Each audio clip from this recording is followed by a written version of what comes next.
Assalomu alaykum, hurmatli televizor ko'rguvchilar. Yaxshimsizlar? Dunyo qurultiyi Tor televiziyasining kunlik xabarlar programmasiga hammanglar xush kelibsizlar. Men Iftixor Abdurashid. Bugun seshanba. Hurmatli ko'ruvchilar, tövəndə diqqətinizlər kunlik xabarlar programmamızning tafsilotida bo'lsin. Germaniyada chiqadigan Handelsblatt gazeti Dunyo Uyg'ur qurultiyining muavin raisi Zumratay Erkin bilan maxsus suhbat elib berib, Xitoyning Sharq Turkistondagi irqiy qirg'inchilik va sistemlik holda elib borgan assimilyatsiya siyosatini yerlik xalqqa tanishtirgan. Mazkur gazet 11 oyning 2 kuni e'lon qilgan Xitoy qanday qilib ko'zitish modelini dunyo miqyosida eksport qilyotidi temasidagi bu cho'ng hajmlik maqolasida Sharq Turkistondagi nazorat sistemasi, ko'zitish kameralari, tekshirish punktları haqida tafsiliy to'xtalib, Xitoyning vatanimizdagi nazorat sistemasining borgan sari diktator davlatlar uchun ulgu bo'lib berayotganligini o'ttirib qo'ygan. Mazkur maqolada bir vaqtlarda Yepak yo'lidagi gullangan karvon shahri bo'lgan Qashqar, Turpan hozir kontrol qilinadigan tajribaxonaga o'xshaydi. Hatto Koni shahridagi do'konlardami aerodromdagi o'xshash bexatarlik tekshirish punktlari bor. Bu yerlarda tamoq yemoqchi bo'lgan har qanday odam bu yerdan o'tish kerak. Kishilarning har bir qadami xotirlanadi. Bo'libmi chet ellik muxbirlarning. Beijing uchun Sharq Turkiston uzundan buyon siyosiy kontrol qilish tajribaxonasi bo'lib keldi. U yer nazorat qilish, ijtimoiy kontrol qilish va siyosiy ta'lim-tarbiya orqali qanday boshqariladiganligining ilgisi.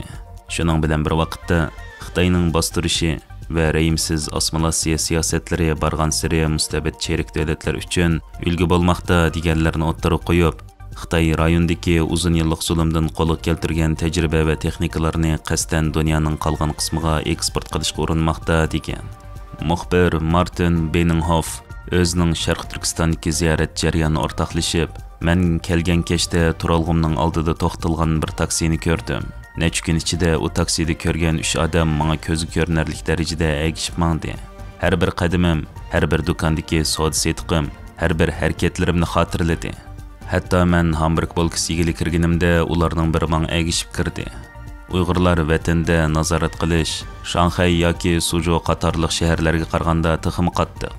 Xitoy hukumati buni islom terrorligi va bo'lginchilikka qarshi kurash deb tasvirlamoqda. Ammo bu sistema rayondagi millatlarni siyosiy jihatdan kontrol qilishga xizmat qiladi. Kamera, tekshirish punktlari va ijtimoiy nazorat qilish kundalik turmushning bir qismi. Bo'libmi Uyg'urlar va musulmonlar uchun shunday deydi. Würzburg universitetining Xitoyshunos professori Uyg'urlarning ahvolini tadqiq qiladigan Bjorn Alpermanning mo'ljallashicha 2017 yildan keyingi cho'ng tutqunda 100 minglagan kishilar g'oyib qilib etilgan deganni o'ttirib qo'yib, Dunyo Uyg'ur qurultiyining muavin raisi Zumratay Erkinning 2017 yildan buyon Urumchidagi tuqqanlari bilan aloqalasha olmaganligini, Uyg'ur muhojirati tuqqanlari bilan ko'risholmaydi deganni o'ttirib qo'yib, siyosiy besim davomli kuchayotdi. Millatlar ittifoqligini ilgari surish qonun loyihasi Uyg'ur xalqini ideviy kontrol qilishni texim kuchaytirib, til, madaniyat va kimlik huquqini cheklash mumkin deganlarni o'ttirib qo'yib o'tgan. Muxbir Martin Beninghoff o'zining Sharq Turkistondagi ziyorat jarayonida ko'rganlarini bayon qilib yana bu rayonda taxminan 10 milliondan jiq odam turk tili sistemasiga tava bo'lgan Uyg'ur tilini ishlatadi. Ammo u yo'qolish qarab yuzlangan. Ko'cha belgilaridagi yoziqlar Xitoy tiliga o'zgartirilgan. Uyg'ur tili faqat ostida kichik harflar bilan ko'rildi. Uyg'ur adabiyoti kitobxonlardan asosan yo'q qilingan. Islom dinimi o'xshash taqdirni boshdan kechirmoqda. Qashqardagi qadimiy Heydga jamiyasi namoz o'qish uchun taqoqliq. U faqat muzeyga o'xshaydi. U yerga Xitoy sayohatchilar suratga tushishga keladi. Kulkilik tarbi kirish eg'izidagi palampaytlik taxtiga diniy fikr erkinligi deb yozilgan. Kishilarning diniy erkinligi hammasi terrorlikqa qarshi turish doirasiga kirgizilgan. Xitoyning bu modeli chet ellardami borgan sari qiziqish qo'zg'amoqda. Xitoyning nazorat qilish va assimilyatsiya qilish siyosati qisman O'rta Osiyo davlatlariga eksport qilinmoqda. Maqsad Qozog'iston, O'zbekiston va Qirg'izistondagi Uyg'ur muhojiratini nazorat qilish deganlarni ta'kidlab, Zumratay Erkinning Xitoyning ta'siri bu rayonni surgundagi Uyg'urlar uchun borgan sari xatarlik rayonga aylantirish bilan bir vaqtda Xitoyning tajribasiga qiziqayotgan Afrika davlatlari bilan hamkorlikni cho'nqirlashtirib, Xitoyning nazorat qilish texnikasini O'rta Osiyo va Afrikaga eksport qilmoqda. Atalmış bexatar shahar sistemasi yuz tonish, cho'ng tipdagi sonliq ma'lumot, yerlik kishilar uchun atalmış tarbiyalash markazi nomida lagerlarni qurish qatorliqlar orqali Xitoyning ta'sirini qo'g'daydigan raqamli kontrol torini qurmoqda degan so'ziga alayda o'rin bergan. Angliya universiteti Xitoyning besim bilan kishilik huquq dafsanchiligi tadqiqotini to'xtatgan. Guardian gazetining oshkorlashicha, Angliyadagi bir universitet Beijingning besim bilan kishilik huquq dafsanchiligi to'g'risidagi tadqiqotini to'xtatish talabini o'rnagan bo'lib, Sheffield Hallam universitetining donliq professoriga Xitoyning ta'minlash zanjiri va majburiy emgak tadqiqotini to'xtatish aytilgan. Bu yil 2 ayda kishilik huquq tadqiqoti bilan shug'ullanadigan donliq tadqiqot apparati bo'lgan Sheffield Hallam universiteti o'zining eng donliq professorlaridan biri bo'lgan Laura Murphyga Xitoyning ta'minlash zanjiri va majburiy emgak tadqiqotini to'xtatishni buyurgan. Bu munosabat bilan 10 ayda Laura Murphy o'zining akademik erkinligini dafsan qilganlik uchun qonuniy tadbir izlagandan keyin Sheffield Hallam cheklamalarni bekor qilgan va professor Murphydan kechirim so'rab, uning tadqiqotini qo'llash, qonun doirasida so'z erkinligi va akademik erkinligini kafolatlantirish va ilgari surishga bo'lgan va'dasini bildirgan.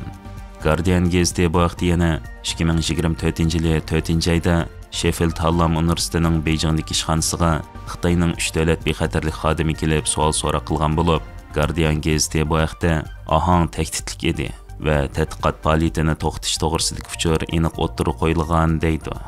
Professor Murphyning vakil advokati Claire Powell mundaq deydi. Bu intayin jiddiy va andishalik bir delo bo'lib, Angliyadagi universitetlardagi xizmatchilar va o'quvchilarda akademik erkinligiga bo'lgan keng doiralik andishini paydo qiladi. Angliya hukumatining bayonotchisi bu vaqtda chet elning Angliyadagi shaxslarni qo'rqitish, bo'zaq qilish yoki ziyon yetkazishga urinishiga yo'l qo'yilmaydi. Hukumat bu delo haqida Beijingga aniq ifoda bildirdi. Hukumat bu xil voqealarning oldini olish uchun kuchli tadbirlarni qo'llangan. Buning ichida davlat bexatarlik qonuni orqali jinoiy javobgarlik tortish qatorliqlar bor deganlarini bildirib, Xitoyning chegara halqigan bostirishiga qarshi aniq maydonni ifodalagan. Yaponiya Uyg'ur jamiyati 1 noyabr kuni Yaponiyadagi yerlik tashkilotlar bilan hamkorlashib, Yaponiyaning Saitama shahrida Xitoyning Sharq Turkistonda ilib berayotgan kishilik huquq dafsanchiligi va Shimoliy Koreyaning yaponlarga parokanchilik silish masalasini ko'z tutish degan temada o'tkazilgan leksiya so'zlash faoliyatiga qatnashib, vatanimizda yilmi ham davomlashayotgan Xitoyning Uyg'urlarga qarta ilib berayotgan Uyg'ur irqiy qirg'inchilik haqida ma'lumot bergan. Yaponiya Uyg'ur jamiyati va Yaponiyadagi yerlik tashkilotlar shu kuni tushdan keyin yana Saitama shahrida ko'ch tashviqot faoliyati ilib berib, Saitama xalqiga Uyg'ur irqiy qirg'inchiligini tanishtirgan. Bu faoliyat yaponlarning kuchli diqqatini tortgan bo'lib, Yaponiya Uyg'ur jamiyati tayyorlagan 400 yurishdan ortiq tashviqot materiali tarqatilgan. Hurmatli ko'ruvchilar, yuqorida diqqatingizga kunlik xabarlar programmamizning tafsilotini sundik. Kelar qitimliq sonimizgacha ko'rishgacha omon bo'lgaysizlar. Stansiyamizning YouTube kanaliga a'zo bo'lishni unutmang. Xayr xo'sh.